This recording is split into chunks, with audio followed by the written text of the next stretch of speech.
Semuanya, jumpa dengan kami King Muhammad Yates, YouTuber spesialis pembahasan matematika dan sainsnya. Pada kesempatan kali ini kita akan melanjutkan pembahasan soal-soal fisika ya. Oke, langsung saja kita bersama-sama melihatnya. Nah, ini dia. Materinya adalah listrik arus searah.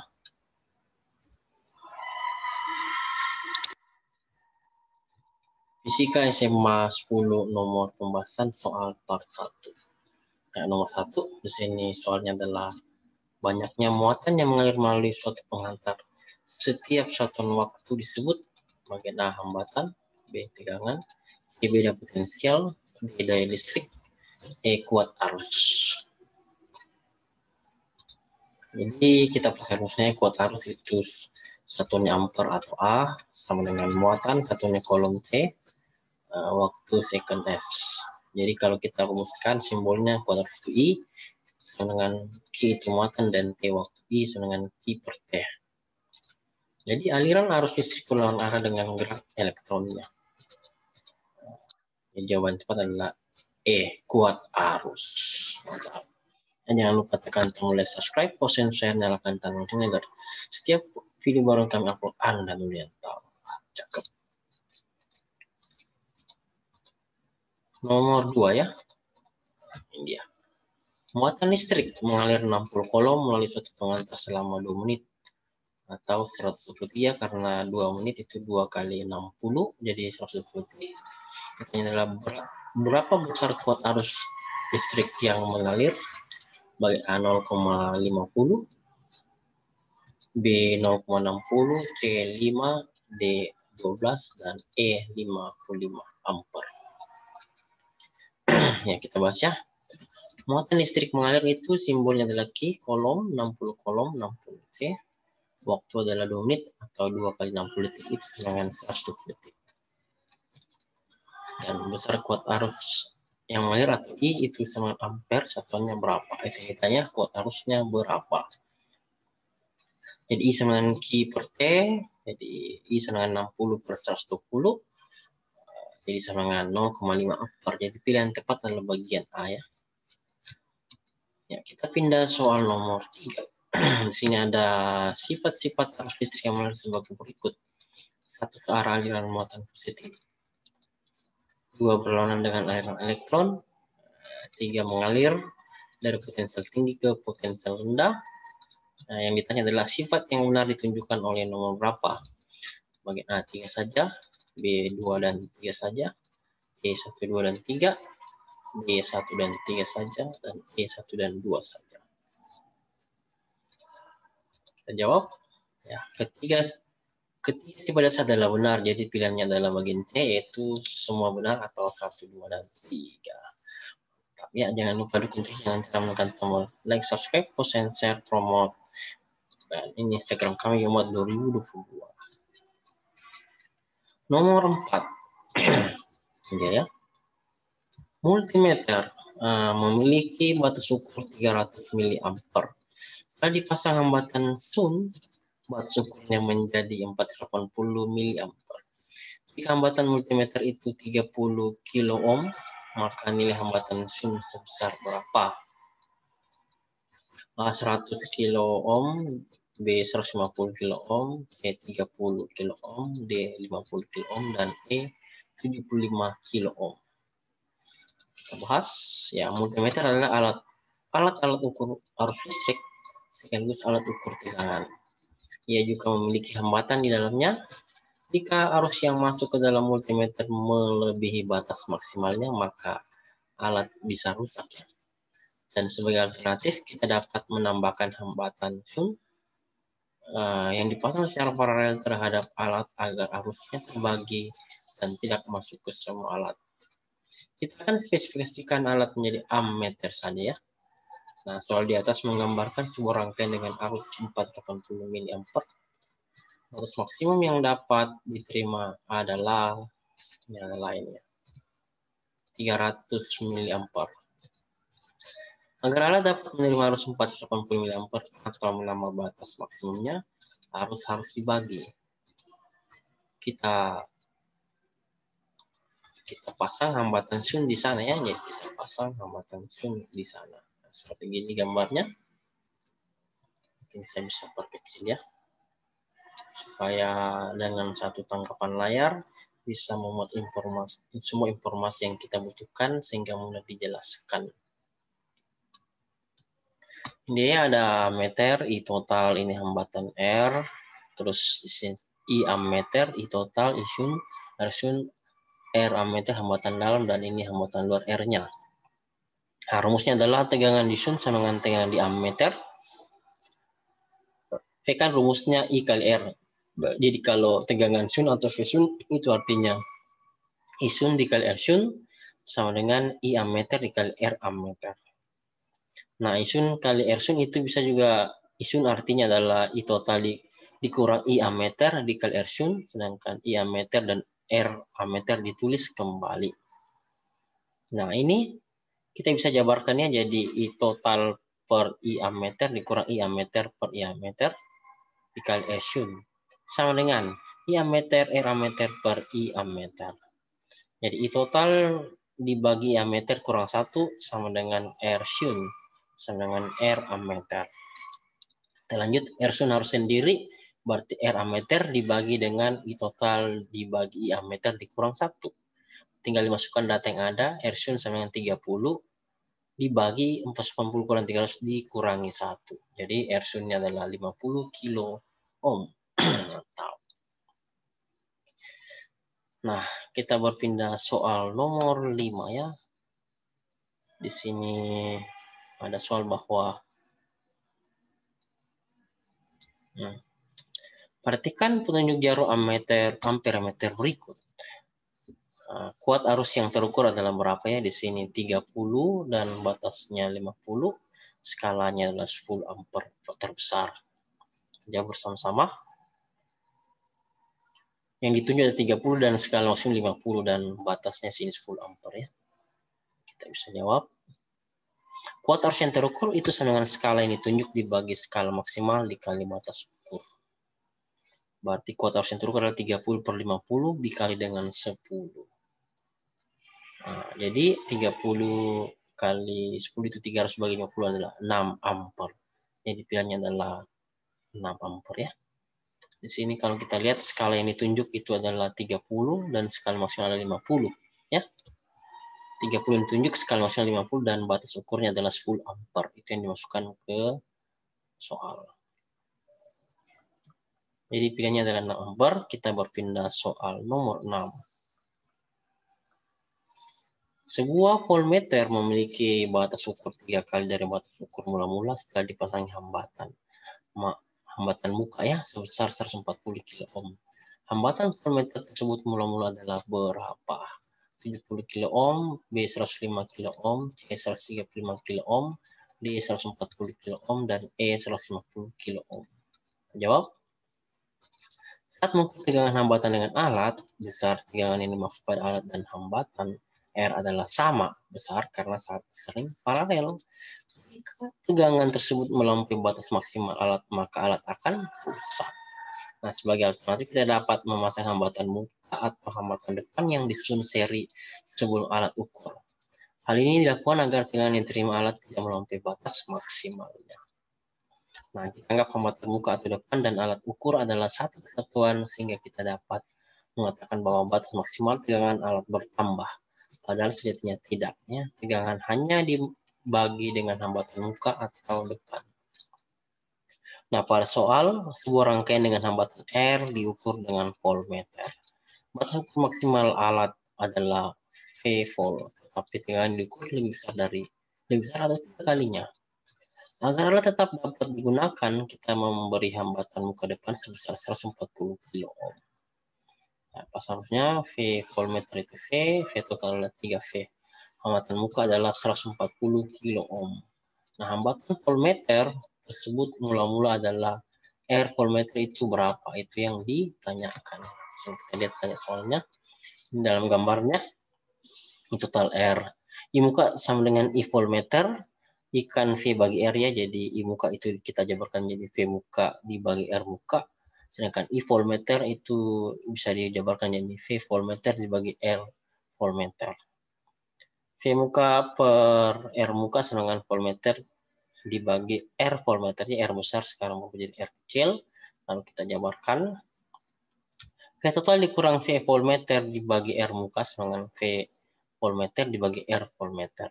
R muka saja sendiri, maka R volmeter dikali V total dikurang V volmeter dibagi volmeter. Selanjutnya, R muka dibagi R volmeter, I muka I total I volmeter.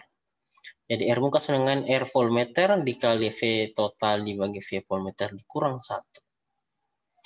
R volmeter sendiri, maka ini pindah ruas ke sebelah jadi R muka dibagi V total dibagi V volmeter dikurang 1. Jadi R volmeter sendiri 140 dibagi 3V per V dikurang 1. Jadi R volmeternya adalah 70 kilo ohm. Mantap. Nomor 7.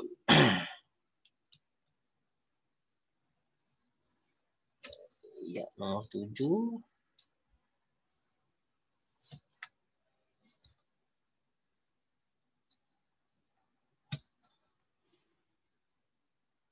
Kita share screen dulu.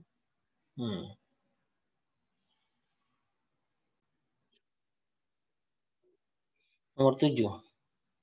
Kawat tungsten yang memiliki hambatan 30 ohm pada suhu 20 derajat Celcius digunakan untuk mengukur suhu.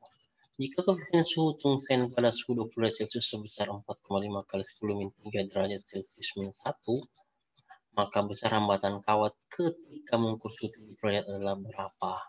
Bagian A 36,75 ohm, bagian B 19,70 ohm, bagian C 10,30 ohm, 11,60 ohm, dan E 13,85 ohm. Kita bahas suhu awal T1 itu 20 derajat Celcius. Koefisien suhu tungsten atau alfa adalah 4,5 kali 10⁻³ derajat Celcius min 1. Itu akhir T. Suhu akhir itu T2 ya. T2 adalah 70 derajat Celcius. Lalu hambatan awal R0 adalah 30 ohm, maka besar hambatan kawat ketika mengukur R total sama dengan berapa? Jadi pasang rumusnya delta R atau perubahan hambatan sama dengan R0 adalah hambatan awal dikali alfa dikali delta T. Delta R adalah 30 kali 4,5 kali 10⁻³ kali 70 kurang 20. Berarti delta R adalah 30 kali 4,5 kali 10⁻³ kali 50. Selanjutnya delta R adalah 1500 kali 4,5 kali 10⁻³. Maka delta R adalah 6750 dikali 10 pangkat minus 3. Jadi itu sama dengan 6,75, itulah delta R atau perubahan hambatannya. Nah, hambatan total berarti R ya. R sama dengan R0 ditambah delta R.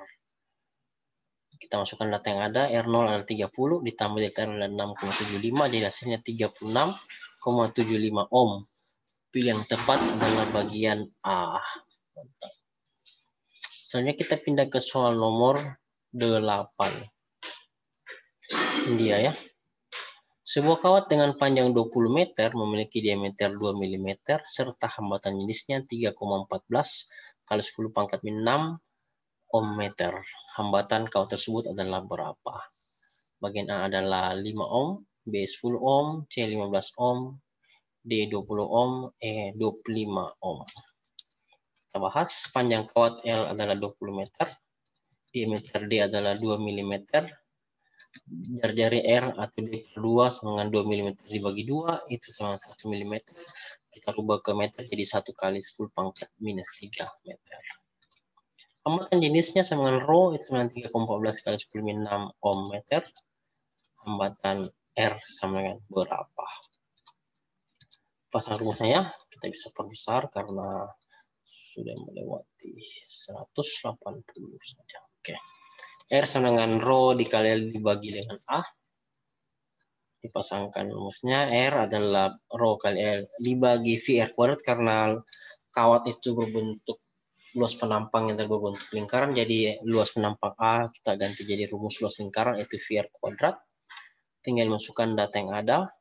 R sama dengan 3,14 kali 10 min 6 kali 20 per 3,14 kali 1 kali 10 pangkat minus 3 berpangkat 2. Kita lanjut. Jadi R-nya adalah 20 ohm. Jadi pilihan tepat adalah bagian D, delta. Kita pindah ke nomor 9 ya. Nah, nomor 9 ini 3 sumber tegangan masing-masing 5 volt 1 ohm. Tegangannya 5 volt dan hambatan dalamnya adalah 1 ohm. Dirangkaikan seri dengan ujung-ujung dihubungkan dengan hambatan 12 ohm. Tegangan dioktrit ketiga sumber tersebut adalah berapa? A 10 volt, B 12 volt, C 14 volt, D 16 volt, dan E 18 volt. Tiga sumber tegangan masing-masing V adalah 5 volt, maka sigma GGL seri 1, seri itu 3 kali 5 15. Hambatan dalam R 1 ohm. Hambatan rangkaian luar R adalah 12 ohm. Tegangan ketiga sumber tegangan adalah sigma volt, sigma V. Arus total berarti rumusnya I sama dengan V dibagi R ya. Jadi V-nya kita bisa ganti sebagai sigma GGL seri, epsilon seri dibagi R besar ditambah R kecil. Total itu hambatan luar ditambah hambatan dalam R kecil. Dimasukkan data yang ada, jadi I dengan 15 dibagi 12 tambah 3 kali 1, artinya 15 kali 15, jadi I-nya adalah 1 ampere atau kuat arusnya 1 ampere. Nah, tegangan bersih antara AB itu dirumuskan sebagai sigma V dengan sigma GGL seri atau epsilon seri ditambah sigma I kali R. Masukkan data yang ada, maka sigma volt adalah dalam kurung 5 tambah 5 tambah 5 dikurang 13. Kurang 1 kali 3 kali 1. Jadi 15 kurang 3 adalah 12 volt. Mantap. Nah, jadi tegangan yang keluar dari sumber tegangan bukan 15, melainkan 12 volt. Atau kita dapat mengatakan 12 volt ini adalah tegangan untuk hambatan 12 ohm. Jadi pilihan tepat adalah bagian B. Bravo ya. Ya, kita pindah soal 10 ya. Dia kita naikkan ke atas. Seutas kawat yang panjangnya 5 meter memiliki hambatan 50 ohm. Hambatan kawat kedua yang memiliki berat 2 kali kawat pertama dan diameternya 1/2 kali kawat pertama adalah berapa? Bagian A 1500 ohm, B 1500 ohm, bagian C 1800 ohm, bagian D 2000 ohm, dan bagian E 2400 ohm. Tentunya jika ada pertanyaan saran ini nomor WA kami 081356140115. Dukung terus channel Kebun kita dengan cara menekan tombol subscribe, like, share, post, promote. Dan ini Instagram kami @yomat2022. Ya, jika diameternya 1/2-nya, maka jari-jarinya juga ikut 1/2-nya. Jadi persamaan 1 kita bisa tuliskan bahwa Rho itu massa jenis, itu M bagi V. Di mana M adalah massa dan V adalah volume dengan satuan meter pangkat 3. Saya bisa jabarkan lagi Rho itu jadi W dibagi G dikali V. Ya, W itu usaha atau kerja, G gravitasi, dan V adalah volume. W itu berat ya, ini W berat, sorry, bukan usaha tapi berat. Karena massa adalah berat dibagi dengan G, percepatan gravitasi bumi. Jadi kita bisa tuliskan bahwa W berat itu G dikali A kali L ya. Luas dikali dengan lebar L. Jadi persamaan kedua, R atau hambatan besar, hambatan total adalah massa jenis L dikali L, panjang dibagi dengan A, luas bidang, tekan, luas permukaan, sorry. Nah, carilah nilai L2 ya, dengan rumus Rho1 sama Rho2, maka M1 dibagi V1 sama dengan M2 dibagi V2. Jadi W1 dibagi G kali V1 dengan W2 dibagi G dikali V2. W1 dibagi G dikali A1 L1 dengan W2 dibagi G dikali A2 L2. Selanjutnya W1 dibagi A1 L1 dengan W2 dibagi A2 L2. Jadi 1 dibagi VR kuadrat dikali 5 sama dengan 2 dibagi V kali seper 2R berpangkat 2 dikali L2. Jadi 1 dibagi 5 sama dengan 2 dibagi seperempat L2. Tinggal L2 adalah 8 kali 5 sama 40 meter. Nah, sekarang kita cari nilai hambatan 2. Rho 1 sama Rho 2. Nah, itu bisa jabarkan jadi R1A1 dibagi L1 sama R2 dibagi A2 dibagi L2. Selanjutnya 50 dikali VR kuadrat dibagi L1 sama R2 dikali V kali seper 2R berpangkat 2 dibagi 40. Sama dengan 50 dibagi 5 sama dengan R2 dikali seperempat dibagi 40. Jadi R2 adalah 1600 ohm. Jadi pilihan tepat adalah bagian B. Terima kasih, semoga bermanfaat dan salam sehat selalu untuk kita semua. Sampai jumpa lagi di video-video kami berikutnya dan selamat belajar, sukses dalam studi card dan diberikan kesehatan, kekuatan, dan kejayaan senantiasa. Terima kasih dan selamat malam.